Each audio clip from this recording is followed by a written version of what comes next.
morning, my friends. I am Rick, and this is your seat at the table. And what we're looking at here is the novel Mercenary Star from Battletech from William H. And of course, part of his name is stretched out. So, Keith, right? So, why am I, once again, why am I reviewing novels when I usually, my big thing is game game material, game supplements, and things like this. Because to me, a lot of role-playing game systems, some of them, like Star Wars, is based off of the movies, but the novels play a critical role too in adding flavor and mindset and opportunity, but explaining how the world works and how the action should be proceeded in the game itself. So the games kind of have tied in games like Dungeons and Dragons.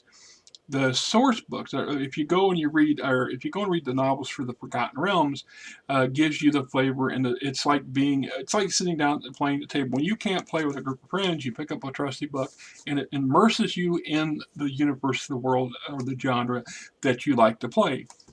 The same thing applies in here. This is the second book in the Grey Death saga, the original three. There's actually a fourth book in a later generation.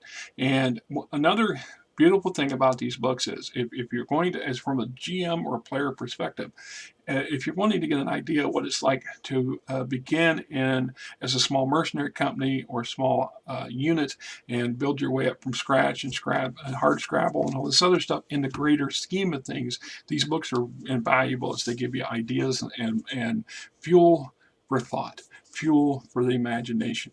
So in this case, after Grayson's barely succeeding in the decision at Thunder Rift and completing what would have been considered his first contract, although there was not really a formal contract signed. He takes his nascent command, this mixture of mechs and tanks and infantry and support units and their families, to the Mercenary Star, where they go and they find a new job and they get another contract. And in this contract, of course, they're not in a great situation. They're on the verge of collapse financially, and they need a job. So they're not able to be too choosy, and they find a person who's probably an unendable job. It's almost a loser from the start kind of. If we don't succeed, or we don't help our employer succeed, we also are going to lose.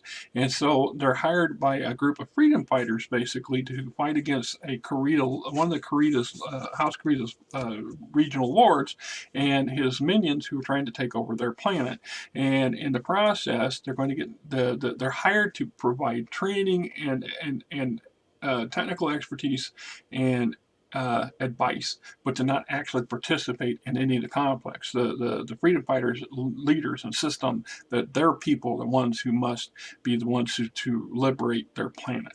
And of course, Grayson and his people, they spend a number of weeks training and doing what they were contracted to do, and they invest some time and they help this nascent freedom fighters form their own mech forces and ground forces, and they teach them the tricks and things that they learned themselves in their first campaign on how to take down mechs and how to battle mechs from an infantry's perspective, and to be creative and crafty and sneaky and whatever it takes to survive.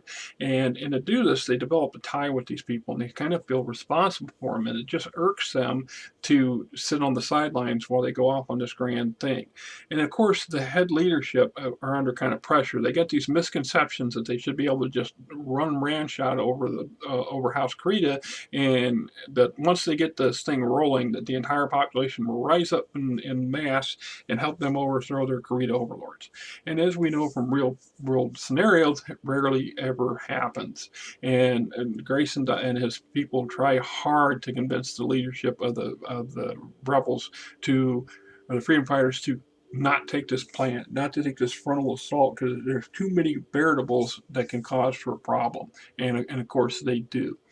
One of the being is that a lot of the mechs the machinery, the mechs that they're using are actually industrial mechs, converted agriculture and logging mechs, and the machines that are not armored and armed like true war machines. They have uh, kit bashed machine guns and light lasers and tools that are not really any match for even the lightest true battle mech. So to take true battle mechs on head on with these sort of things is insane to begin with.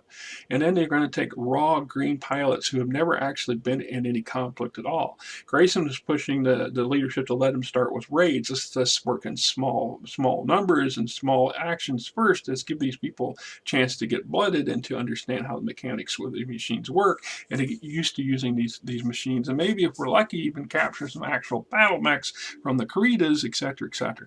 So when the grand scheme of the head of the freedom fighters falls apart and everybody falls back in mass, it's Grey Death that shows up against the orders of their contract to basically allow the freedom fighters a chance to have a fighting retreat, and this turns into a true guerrilla campaign of many ups and downs. And in the process, Grey Death is also dealing with internal problems. Lori and Grayson's personal life are a problem, and they're trying to come to grips on how they feel about each other, etc., etc. She was a captured enemy pilot from the previous campaign, and he used, he basically bluffed her out of her light mech by threatening to use infernal rockets on her, and she's utterly terrified of fire. So this kind of is not the bounding of a great relationship. Plus, there's these personal attraction between the two that they're both kind of in denial about. And by the end of the book, that's resolved, and so does the Legion comes out of yet another by the hair of my chinny chin chin hippity hoppity operation, and much better off than they were before. They also once again beard their the Kurita's Duke Ricol, the Red Duke, who was the uber bad guy, if you want, of the first novel and the recurring backstory. So, but at the end of the day, what they go through and how they operate is a load of material and ideas for both a role-playing campaign on a tabletop, on the table, and war-top battles as well, and how we would form a small unit, how small unit tactics might work, how desperation operations and sort of things. This is all earmarks of what a round the table group of players might want to participate in something along them lines, which is why these books are such a valuable tool, in my opinion. And I expect to do many more of these as we go along, because like I said, there are yet another book in this series that we will get to, The Price of Glory, and there are more and more.